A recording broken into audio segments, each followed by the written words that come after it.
in the so many.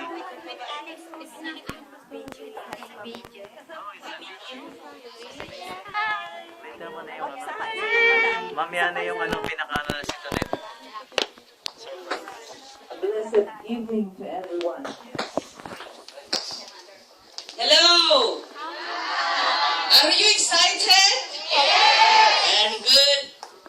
So, today you are welcome to celebrate and to witness this marriage. What is marriage? A marriage is without I. Is it? Marriage is without I? Yes or no? Yes. But it says, I said, there's no I. Because marriage is partnership, not just I. And marriage is not a word. It is a sentence. Is it true? Yes. It is a word, not a sentence. It is a word. Who said it is a word? Oh, so I say it, marriage is not a word. It is a sentence. Because marriage is forever. Do you believe? Amen. So, tawa naman kayo. So, habang tayo mag-aantay, kasi alam ko na, naka-ready na sila sa labas. So, just feel relaxed. And,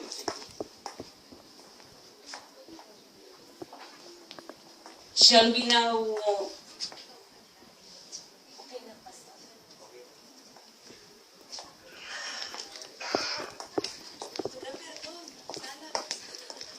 Okay, are you ready to witness? Yes. Amen. Now we call on our entourage.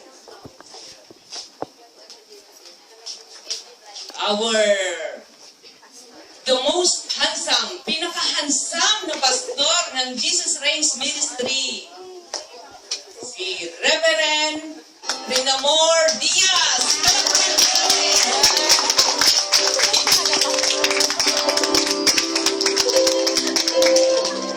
And we will call on our charming groom. He's from Arizona, USA. Alex George Cleveland. With Dr. Lisa. In the absence of his parents, we have Dr. Lisa Agosto. Mother. Moving on, Amparo Mercadero, our DJ head, walking with her beautiful gown. And moving on, Shirley Petikan.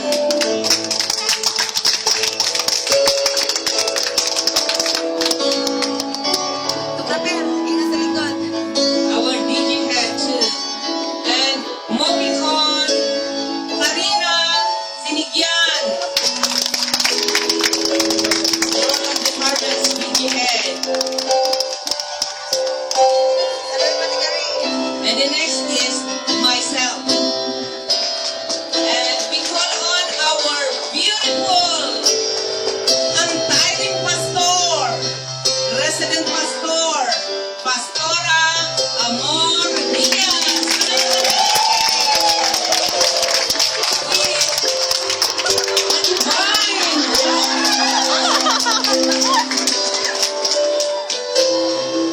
We also have Jackie De La Rosa, the sister of the groom. And we have the mother, Linda Vinier.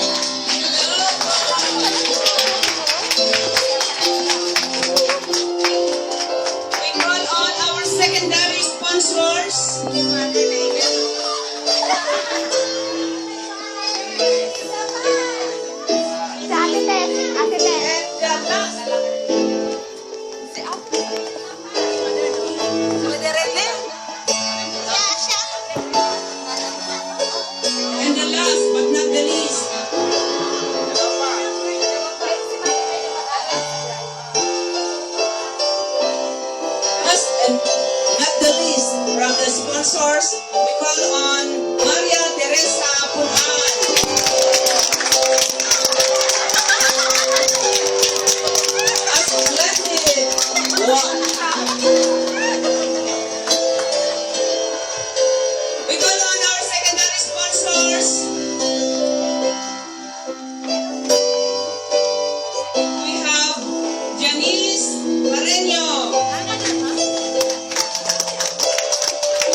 Rosso Barrientos.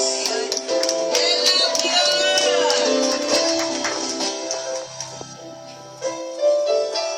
And our bridesmaid, Janice Pareño.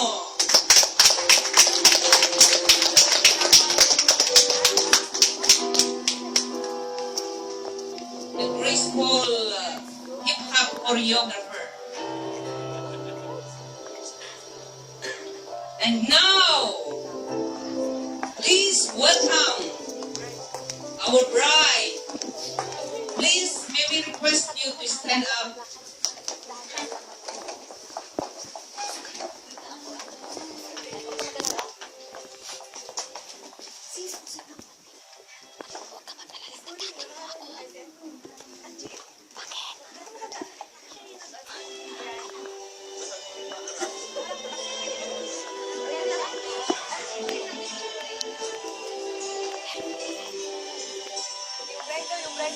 Not sure if you noticed, but when I got some girl, couldn't sleep in that very Please give her a big, big hand. Assisted by her spiritual mother, Rene Ignacio. so as long as you haven't wanted, you look so beautiful in white. And from now to my very last breath, this day I'll cherish. You look so beautiful in white tonight.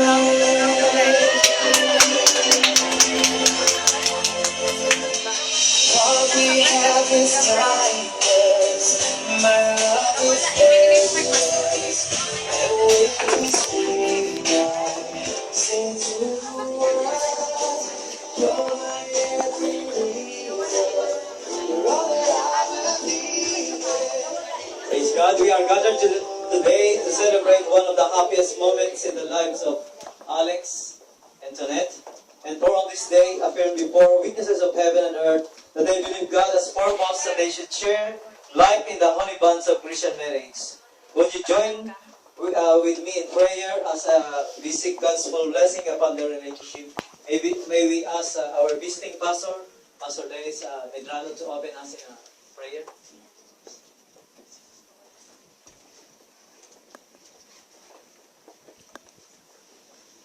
Shall we come before God in prayer?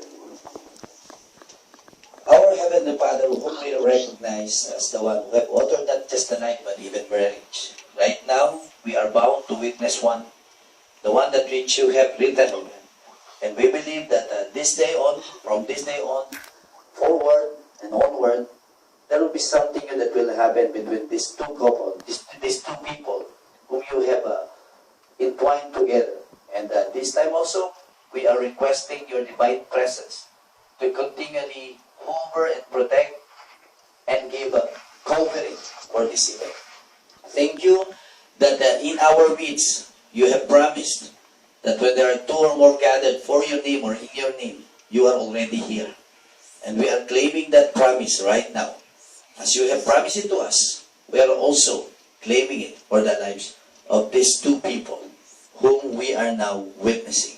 Thank you and be honored also in our midst. In the name of Jesus, this we pray. Amen. Okay, I'll be reading from the Bible. Shall we remain standing as I will be reading the book of Genesis chapter 2, 18 to 24. The Word of God is saying unto us, Genesis chapter 2, verse 18 to 24. The Word of God is saying unto us in the New International Version of the Bible, that the Lord said, it is not good for the man to be alone. I will make a helper suitable for him. Now the Lord God had formed out of the ground of the beasts of the field and of the birds of the air. He brought them to the man to see what he would name them. And whatever the man called each living creature, that was its name. So the man gave names to all the livestock, the birds of the air, and all the beasts of the field. But for Adam, no suitable helper was found. So the Lord God caused the man to fall into a deep sleep. And while he was sleeping, he took one of the man's ribs and closed up the place with flesh. Then the Lord God made a woman from the rib he had taken out of the man, and he brought her to the man. The man said, "This is now the bone of my bones and flesh of my flesh. She shall be called woman, for she was taken out of man. For this reason, a man will leave his father and mother and be united to his wife, and they will become one flesh. The man and his wife are both naked, and they felt no shame." Blessed be the name of the Lord. Okay, we can sit down. Hallelujah. I think everyone is so excited. Hello. And we are rejoicing with Alex as well as with Donette for this special day that the Lord has given unto them. And whenever I counsel a marriage counseling, I continually emphasize three things about marriage. The first is no other than it should be Christ-centered. Jesus should be the center of the relationship. Hello. That's why whenever there is a quarrel, both of them should turn to God. No? There should be a love triangle. Hello? A love triangle within Jesus, God should be the center of the relationship. That's why I emphasize this to the couple as well, to the partners. And the second thing is no other than it's all about communication. No? Communication. We should communicate, no? As much as possible, daily, and as much as you can, do it, no? Just to communicate. What do you mean to say? What I understood? Because sometimes the partners are encountering problems because they are not communicating well. And the third thing, when it comes to marriage, it's other than it should be a commitment. They should be committed for better or for worse. No? Commitment. The three C's of marriage. And here we can notice that for this Christian wedding ceremony, and the Bible is saying that He designed the institution. In other words, God is the author of marriage. No? God is the author of marriage, and God honors marriages. Hello. That's why we should be honoring marriages as well. The Word of God is saying unto us that divorce is not the perfect will of God. In fact, the Word of God is saying unto us that God hates divorce. That's why divorce is not the perfect will of God. It is a permissive will, no? But then we should allow marriages to honor it and indeed acknowledge God in the relationship. First and foremost, because God is the author of marriage, marriage is divinely established. God first created a pair of human beings, a man and a woman. His first command to them was, "Be fruitful and multiply and replenish the earth." By putting this couple together, this partner together, God instituted marriage, the most basic of all social relationships. Marriage enabled humankind to fulfill God's command to rule and replenish the earth. That's why it is God's idea and not man's idea to get married. Praise God. The second thing is that God made both the male and female in His image, each with a special role. That's why Alex, you have a special role for Donette, and as well, Donette for Alex. And it should be complementing, no? Not, they should be complementing with each other. They should be helping one another. And the Word of God is saying unto us, for this reason, a man will leave his father and mother and be united to his wife, and they will become flesh. Praise God. Not only we can notice that it is divinely instituted, they have a special role to complement to each other. And third, God intended marriage to be a permanent relationship. That's why whenever there is wedding anniversaries, that's why some of them have monthly, no? But we celebrate, some of them are celebrating the 10th wedding anniversary, 15, and then 25, and so forth. That's why we should be thankful during this occasion, because I believe that God is preserving the marriage. We should be happy with them, no? That's why even for these partners, it should be permanent relationship. Hello. Amen. It was to be a unique covenantal commitment of Alex as well as Donette that included all others from its intimacy. That's why the Bible is saying that the New Testament reaffirms the uniqueness of the marriage bond. No? Jesus said that a man and his wife are no longer two but one. The miracle of being the oneness. Therefore, what God has joined together, let man not separate.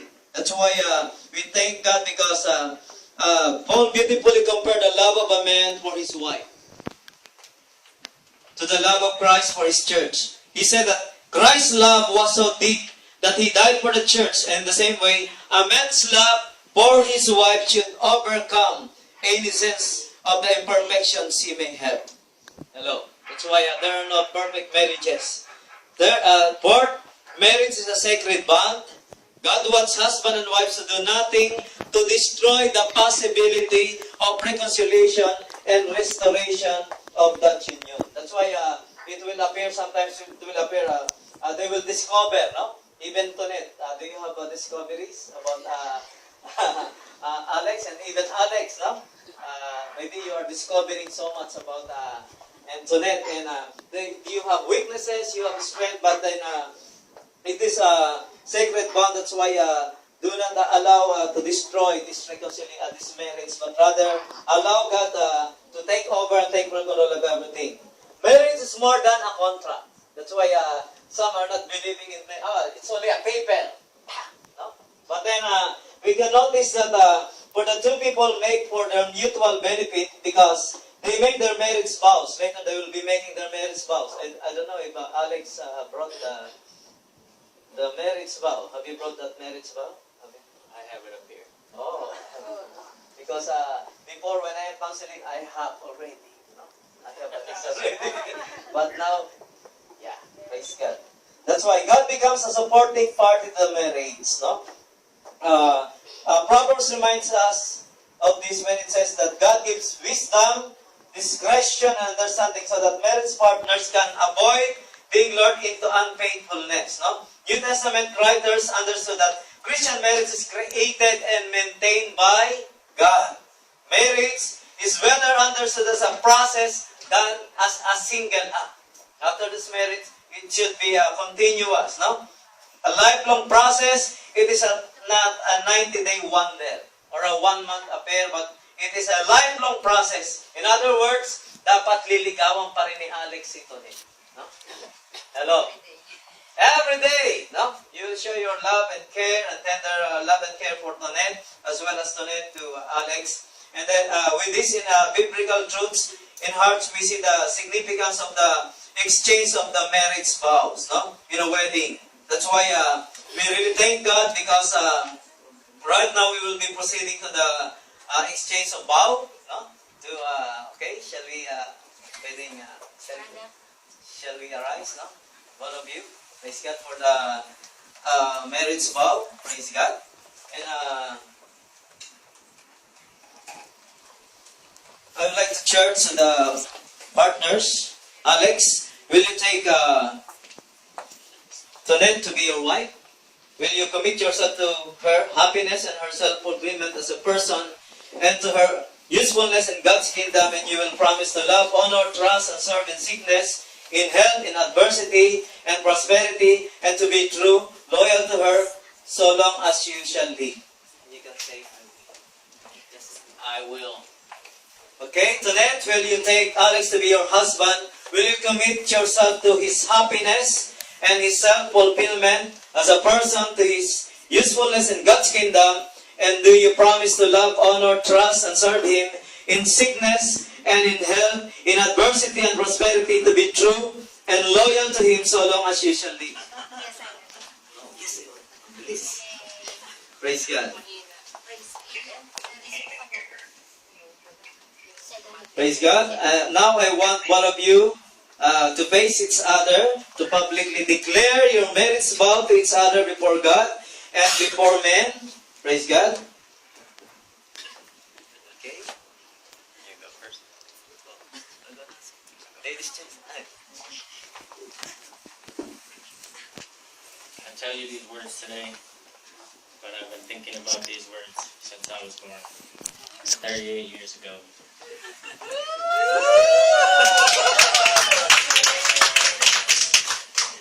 You're the only one I've ever wanted, and I promise that I will love you and adore you and cherish you and protect you.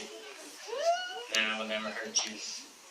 That I will be yours till my last day. I accept you. I accept your past. And I accept our kids. I will never call our kids my stepkids because they are just as much mine as if they are my own blood. When I was a baby, they told me that I never cried. I just laid in the crib smiling. They didn't know if I was hungry or cold or had a dirty diaper. And when I met you, I know why I was smiling. It was because even as a baby, I knew one day Antonietta would be in my life. I love you.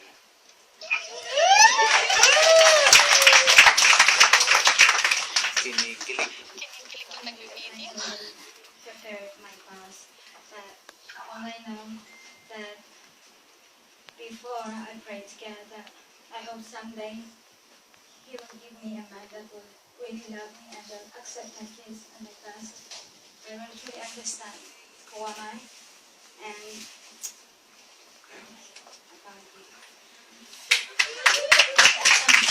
I promise that even if I will have this barrier sometimes, we are not.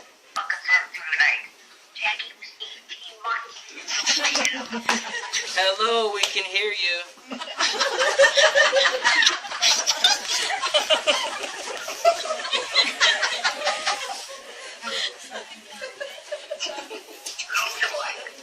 I am not American, but I try my best to understand sometimes, and I have to try myself to speak always in English, well, so that they will get upset to me, and what else? I don't know really what to say, but I just have to do. I have to do it as a good wife, as my part as a good wife to you, and be faithful. I love you forever. God, shall we pray? Hallelujah. Even as we have our prayer of dedication, Lord, we commit unto you, Lord, even Tonette, oh God, and Alex, oh God. We thank you, Lord, as you have indeed, Lord, move upon their hearts, Lord. I believe, Lord, that this is a destiny for each and every one of them, oh God. For so long, oh God, yes, Lord, I believe, Lord, that Alex is looking for someone, oh God, a girl, oh God, and even as well, oh God, for, yes, Lord, for Tonette, Lord, we dedicate them into your loving hands, oh God. I pray that you will take over and take full control of this occasion, oh God, of this marriage, Lord, in the name of Jesus, Lord. We thank you, Lord, for the power of oneness, oh God, that you will be the one to take full control of God, oh God, of their lives more than ever before, oh God. We thank you, Lord, for their lives, oh God. I believe, Lord, that they will be a testimony as well, oh God, not only to their families, oh God, but even, oh Lord, to this church, oh God, to this body of Christ, oh God. We worship you and we adore you, God, even as we continue, oh God, entrust unto you, God, this ceremony, Lord, in the name of Jesus. Amen. Praise God. And shall we proceed to the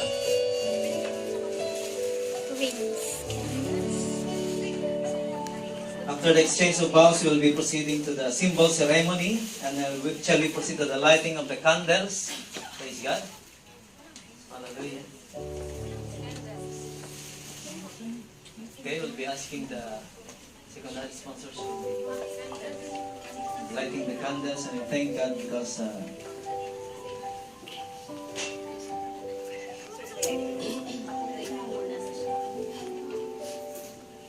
thank you, Lord. Hallelujah. Let the light of God come in this room.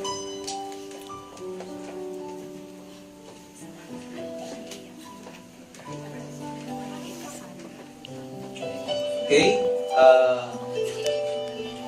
You can sit down, and even as we'll be placing of the veil, praise God. Shall we ask the secondary sponsors placement of the veil?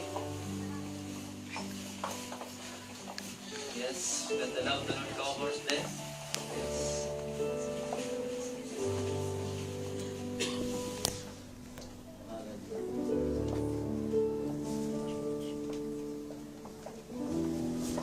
Okay, about the placement of the cord.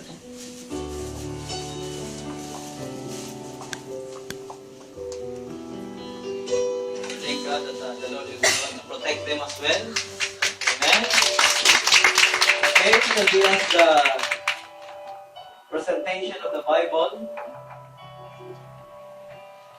And let the Bible be your standard on whatever decision, whatever plans in your life. Let the Bible be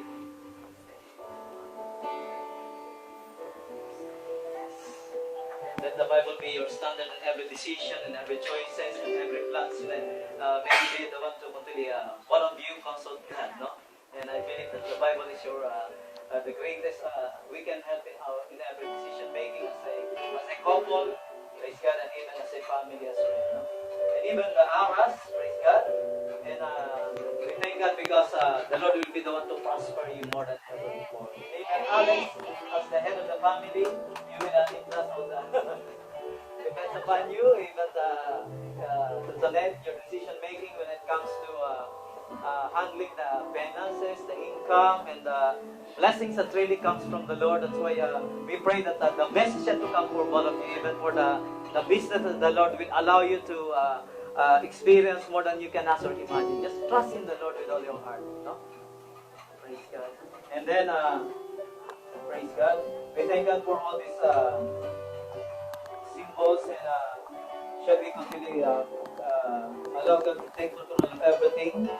Even as we'll be having a moment of meditation, even as we'll be hearing Imagine Me Without You from as we continue meditate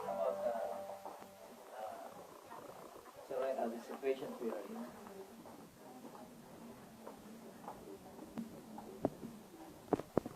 Praise God, congratulations for your staying on this kingdom. Private song is for you. And to all of you.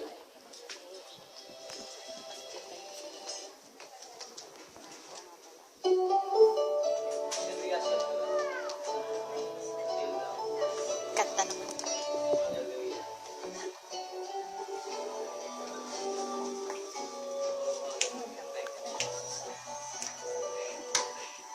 As long as the shines up remember the rivers run into the sea. Till the end of time forever. You're the only love I need. In my life, you're all that matters. In my eyes, the only truth I see. When my hopes and dreams have shattered, you're the one that's there for me. When I found you, I was blessed. Now I'll never leave you. I need you. Imagine me without you. I just want to know it's true. Come any yesterday, I'll be afraid. Without you there to see me through.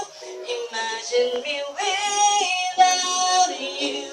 Lord, you know it's just impossible. Because of you, it's all brand new.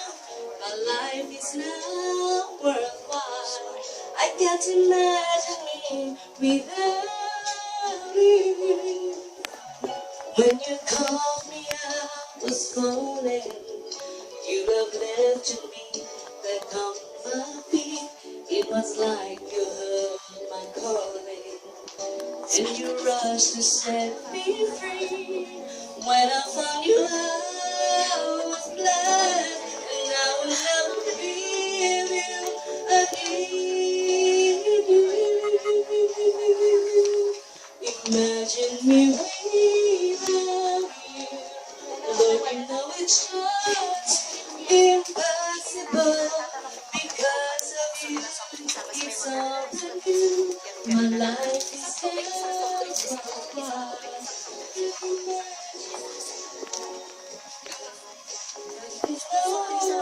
It's true. I won't last today. I'll be afraid that you never see Yung candy pa ba pwede po?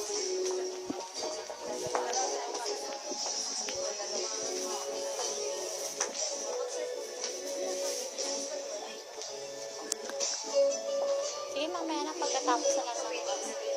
naman pagkatapos naririnig ko. Okay lang. Pangit naman na walang sound. Hindi narinig yung mga biruan mo.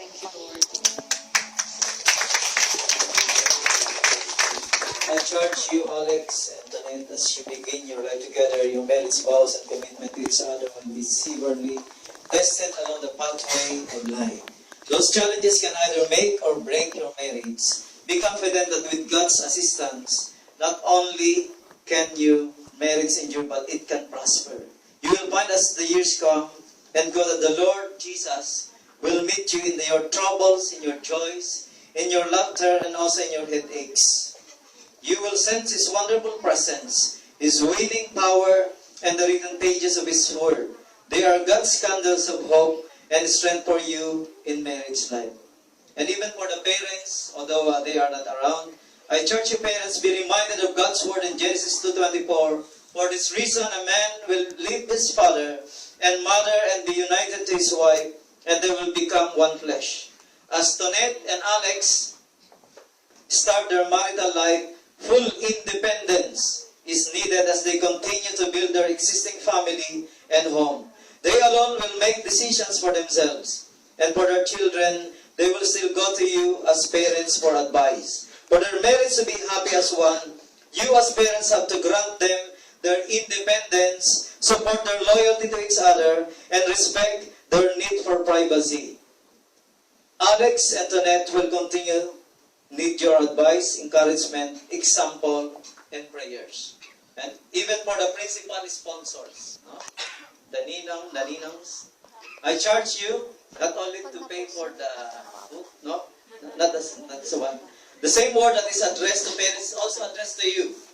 Beginning today, as you are co-parents and godparents, give them their support that is expected of parents. Support their independence, mutual loyalty, respect their privacy, be God's instrument for the success and prosperity of their marital life. That's why they need more than your presence, they need your presence. And even for the secondary sponsors, friends, relatives, and congregations, Jesus said in the 18th chapter of Matthew's Gospel, again I tell you, that if two of you on earth agree about anything you ask for, it will be done for you by my Father in heaven. You are not here just because of tradition. You are here to bear witness forever of the miraculous union that has taken place and to add to your agreement before God to that which takes place. From this day forward, regardless of what comes, you are in agreement with this union. Don't ever attempt in any way to cause it to be anything other than a happy marriage union. Praise God. Alex and Tonette, having pledged your loyalty and love to each other, and having sealed the pledge with the marriage rings, okay? Praise God. Where's the marriage ring? Praise God.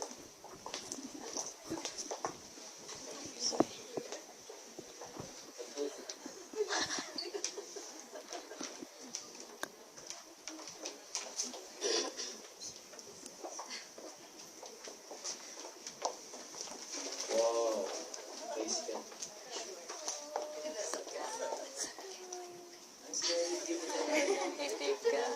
You there? Okay. Praise God. Okay.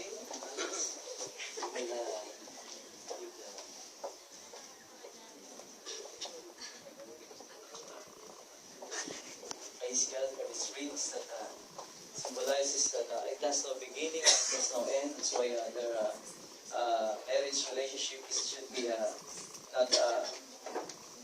it's a lifelong process. And we thank God for this.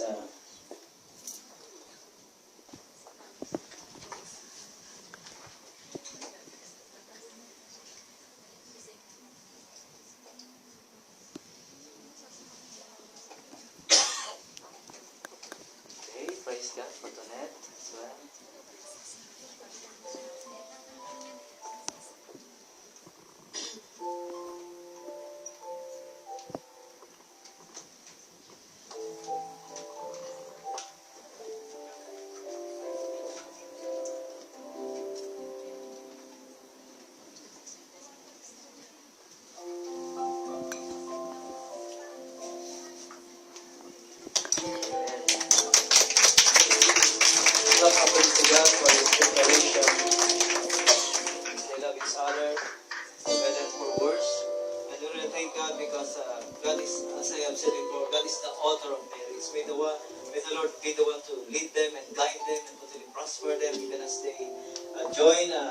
each other, and even for the miracle of oneness.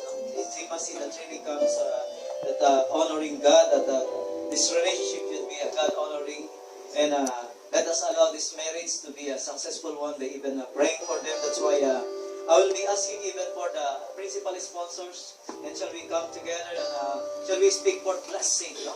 Shall we speak even to the congregation? We can, after our Thanksgiving, maybe this is the best gift that we can offer to the couple.